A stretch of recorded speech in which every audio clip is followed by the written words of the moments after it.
Get ready. 10 seconds. 5 seconds.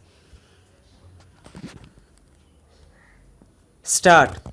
Mr. Deputy Chairman, I am obliged to the honorable members of this House who took part in the debate for the general support that they have extended to its provisions, except my honorable friend who took quite a different and naturally a surprising line. Now I shall deal with the various points that have been raised by my honorable friends. First of all, I would like to answer my friend for what I can call the highly unsatisfactory attitude that he took.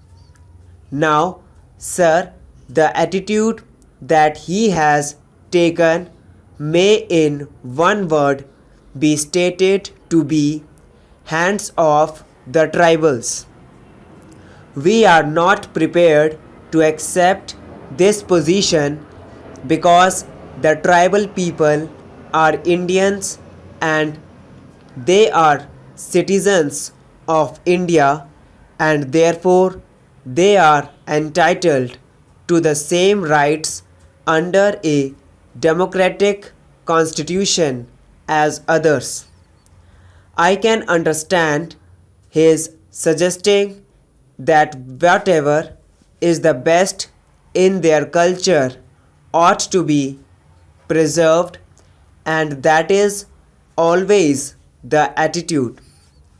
But subject to the advisability of preserving their culture, I would submit to my honorable friend that it is always advisable to the extent to which it is possible to extend the principles of a democratic government to these areas as well. Therefore, sir, I would not accept his dictum at all. What is done in their interest by way of a progressive setup of democratic institutions is unwarrantedly dubbed by him as interference. That is not interference at all.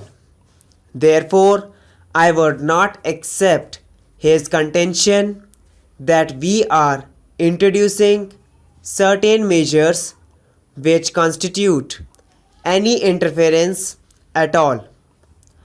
I would point out something to him as also to the other honorable members who suggested that we might go the other way and we should go to the fullest extent so far as this democratic experiment is concerned. Then, sir, Mr. Spahn also made some observations. I always value his observations because they always show a great and earnest study.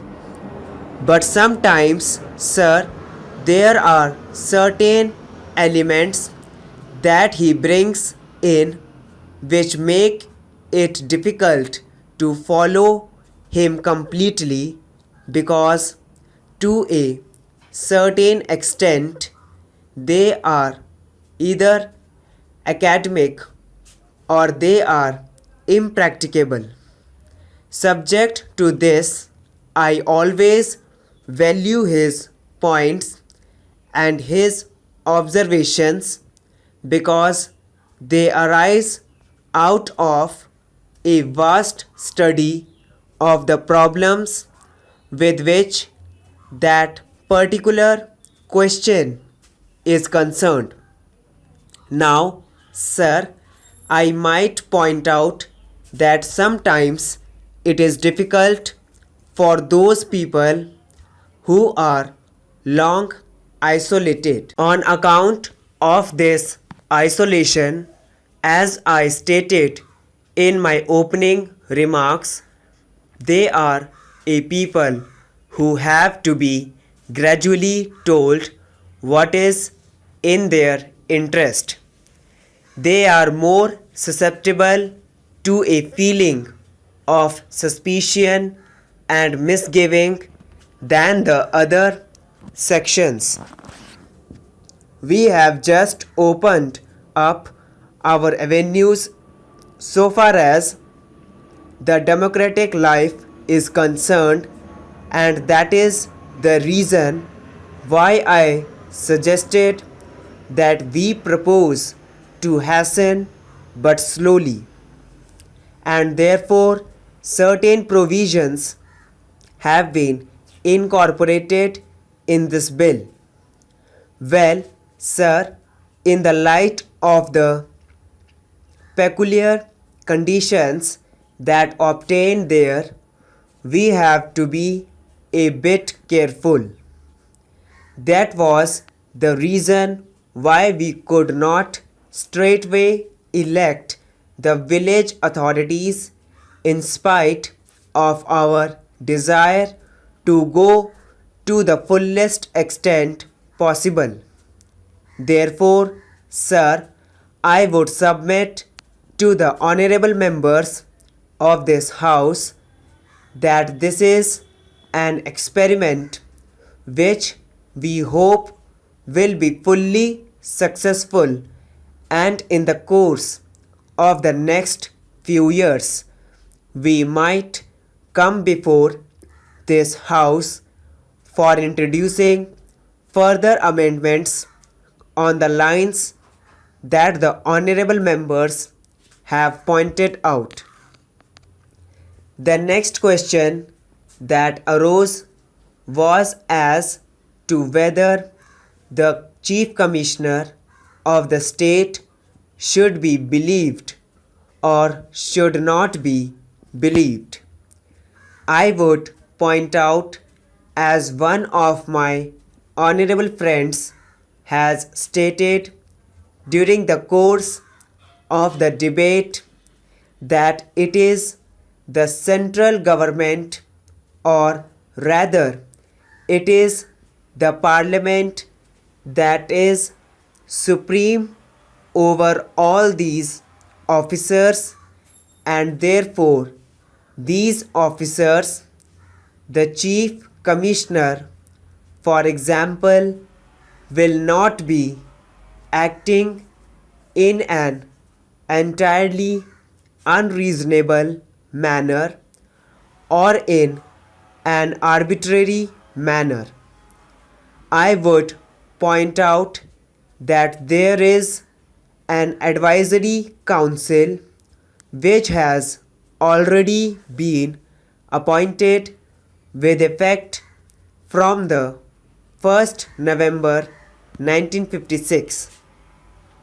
Some honorable members on the other side wanted to know whether a council of advisors has or has not been appointed.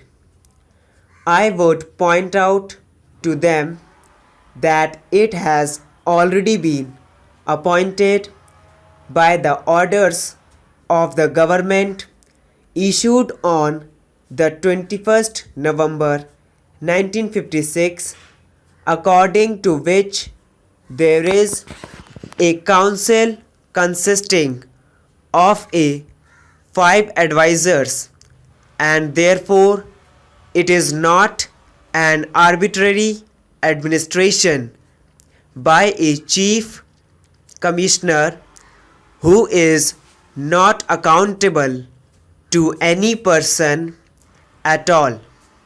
So we have to approach the question of interference or otherwise so far as these officers are concerned from that particular point of view, namely that ultimately whatever is done in Manipur is subject to the control and supervision of this honorable house, and therefore I request that no misgivings should be entertained so far as exercise of these powers by the Chief Commissioner or the Deputy Commissioner is concerned.